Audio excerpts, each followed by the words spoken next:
Now plus 2 class we will do exercise 1.2 question number 8. Okay, chapter 1 it is. Now it is given f such that it is from Cartesian product A cross B to Cartesian product B cross A. And what is the function f of AB is equal to BA. Now we have to prove, क्या prove करना है अब हमने कि ये function जो है वो 1 1 और ऑन टू चेक करना है. ठीक है, तो सबसे पहले 1 1 के लिए हम क्या करते हैं, दो एलिमेंट लेके चलते हैं हम हमेशा. अब इसमें एलिमेंट जो है वो ऑर्डर्ड पेयर की फॉर्म में आएंगे. ठीक है, दो एलिमेंट ले लिए मैंने, एक फर्स्ट ऑर्डर्ड पेयर ये ले लिया और दूसरा ऑर्डर्ड पेयर ये ले लिया. ठीक है, और ये दोनों ऑर्डर्ड पेयर किसको बिलोंग करते हैं, ए क्रॉस बी को. अब मैंने मान लिया कि दोनों ऑर्डर्ड पेयर की जो इमेजेस हैं वो इक्वल हैं. fx1 इज इक्वल टू क्या लेके चलते हैं, fx2. f of A B का क्या मतलब है, B A. This means B A is equal to क्या आ जाएगा, बी डैश ए डैश. अब दो ऑर्डर्ड पेयर इक्वल हो गए. दो ऑर्डर्ड पेयर इक्वल कब होते हैं, जब इनके कॉरस्पॉन्डिंग एलिमेंट्स क्या हो, सेम. तो A is equal to A dash. तो इसका मतलब क्या हुआ कि जो ऑर्डर्ड पेयर ए बी है वो किसकी इक्वल है, ordered pair A dash B dash की. fx1 is equal to fx2 लेके चले थे और प्रूव क्या कर दिया, x1 is equal to x2. तो इसका मतलब क्या हो गया, f इज 1 1. ठीक है, ऑन टू के लिए देखो क्या करेंगे. ऑन टू में corresponding to every ordered pair, मान लो बी ए का, बी क्रॉस ए का कोई ऑर्डर्ड पेयर है वाई एक्स. ठीक है, वाई एक्स ले लिया कोई ऑर्डर्ड पेयर जो किसको बिलोंग करता है, बी क्रॉस ए को, जिसमें वाई जो है belongs to B, X belongs to A. तो corresponding to each ordered pair Y X belongs to B cross A, हमेशा हमारे पास देयर एग्जिस्ट है. ठीक है, there exist X Y belongs to A cross B होगा. इस तरह से होगा वो कि हमारे पास जब भी हम एफ एक्स वाई लेके चलेंगे वो किसके इक्वल बन जाएगा, वाई एक्स की. ठीक है, तो इसका मतलब एफ जो है वो क्या हो गया, ऑन टू भी.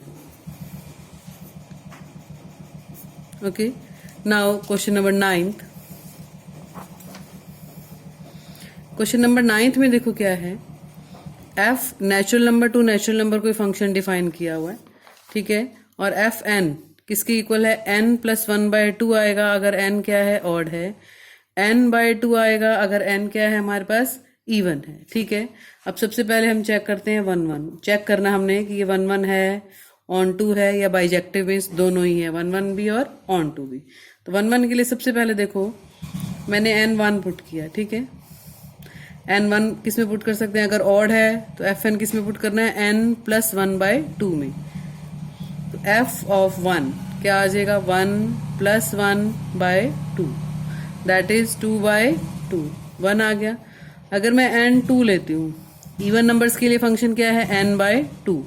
तो f ऑफ 2 क्या आ जाएगा, 2/2. इसकी इमेज भी क्या आ गई, 1. इसका मतलब f ऑफ 1 और f ऑफ 2 दोनों की इमेज क्या है, 1. तो डिस्टिंक्ट एलिमेंट है 1 और 2 जो है वो डिस्टिंक्ट एलिमेंट है, डिफरेंट एलिमेंट है, लेकिन इमेज क्या है दोनों की, same. This means f is not 1 1. ठीक है, दो डिफरेंट एलिमेंट्स की इमेजेस सेम आ गई, तो दो एलिमेंट एक ही के साथ अटैच हैं तो 1 1 नहीं होगा. अब ऑन टू चेक करते हैं. तो ऑन टू में तो हर एलिमेंट की जो प्री, देखो इधर आपके पास है natural number to natural number है, natural number to natural number, तो हर एलिमेंट की प्री इमेज यहाँ है. ठीक है, हर एलिमेंट किसी न किसी के साथ यहाँ क्या होगा, रिलेटेड होगा. तो आप सिंपली लिख सकते हो दैट फॉर एवरी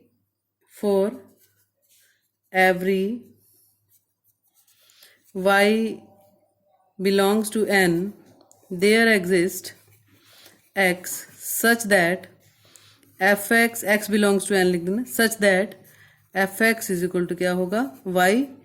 तो f क्या होगा हमारे पास, ऑन टू हो जाएगा. ठीक है, ऑन टू है f. नेक्स्ट लास्ट क्वेश्चन है मेरे ख्याल से इस एक्सरसाइज का. 11th और 12th जो है वो ऑप्शनल है. 10th क्वेश्चन देखो, ए कोई सेट दिया हुआ है r-3. r-3 का मतलब ए जो है सेट ऑफ रियल नंबर है, लेकिन उसमें नंबर 3 नहीं आएगा. ठीक है, बी कोई सेट दिया हुआ है, सेट ऑफ रियल नंबर्स है, लेकिन उसमें 1 नहीं है, ठीक है। रियल नंबर्स में 1 को छोड़ के बाकी सारे रियल नंबर्स हैं। अब एफ कोई फंक्शन डिफाइन करा है हमने ए टू बी, तो सबसे पहले हमने चेक करना है 1 1 के लिए सेम वही क्या चेक करते हैं हम, x1 और x2 दो एलिमेंट किसके लेके चलते हैं हम, ए की, such that fx1 is equal to क्या आएगा, fx2 means x1 minus 2 upon x1 minus 3 is equal to क्या आएगा, x2 minus 2 upon x2 minus 3। Okay, cross multiply करेंगे इसको। क्रॉस मल्टीप्लाई करने के बाद देखो क्या बनेगा, x1 minus 2 into x2 minus 3 is equal to x2 minus 2 into x1 minus 3। Cross multiply कर देंगे। क्रॉस मल्टीप्लाई करते ही हमारे पास जो टर्म्स आएंगी, x1 x2 minus 3x1 minus 2x2 plus 6, x1 x2 minus 3x2 minus 2x1 plus 6, ठीक है। 6 और 6 तो कैंसिल हो जाएंगे, x1 x2 और x1 x2 भी कैंसिल हो जाएंगे। क्या बचेगा देखो, minus 3x1 minus 2x2 is equal to minus 3x2 minus 2x1। Shift कर लो इन टर्म्स को इधर।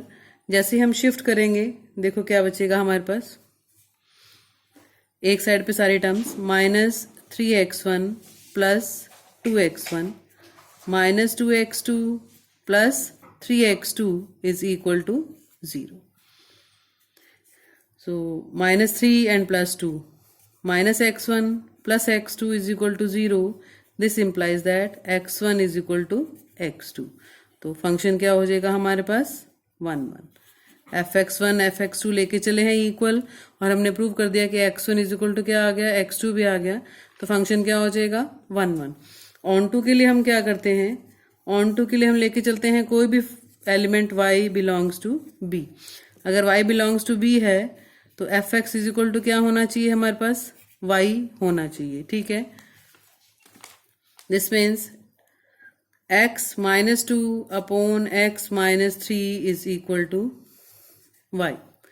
क्रॉस मल्टीप्लाई करो इसको। जैसे आप क्रॉस मल्टीप्लाई करोगे हमारे पास आएगा x minus X Y is equal to 2 minus 3y, ठीक है।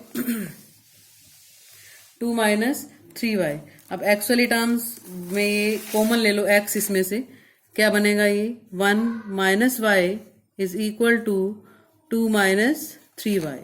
तो क्या वैल्यू आ गई x की हमारे पास, x की वैल्यू आ गई हमारे पास, x is equal to 2 minus 3y upon 1 minus y। Now fx is equal to y. This means f of 2 minus 3y upon 1 minus y. तो फंक्शन हमारे पास क्या है, fx क्या दिया हुआ देखो आपको, fx दिया हुआ है x minus 2 upon x minus 3। मैंने लिख दिया f 2 minus 3y upon 1 minus y। इसका मतलब इस फंक्शन में जहां जहां x है अब आपने क्या रिप्लेस करना है, 2 minus 3y upon 1 minus y minus 2 upon 2 minus 3y upon 1 minus y minus 3। Solve करोगे इसको क्या आएगा, 1। इसका मतलब y के साथ कोई ऐसा एलिमेंट है जो रिलेटेड है, ठीक है। मीन्स y जो है किसी की क्या है, इमेज है। इसका मतलब क्या है, 2 minus 3y upon 1 minus y image x, इसकी y की, y उसकी इमेज है और ये नंबर इसकी क्या है, प्री इमेज है, और ये किसकी वैल्यू थी, x की। तो इसका मतलब क्या है, f जो है हमारे पास क्या हो जाएगा, ऑन टू हो जाएगा, क्योंकि हर एलिमेंट की क्या है, एक प्री इमेज है, इसलिए क्या है ये ऑन टू।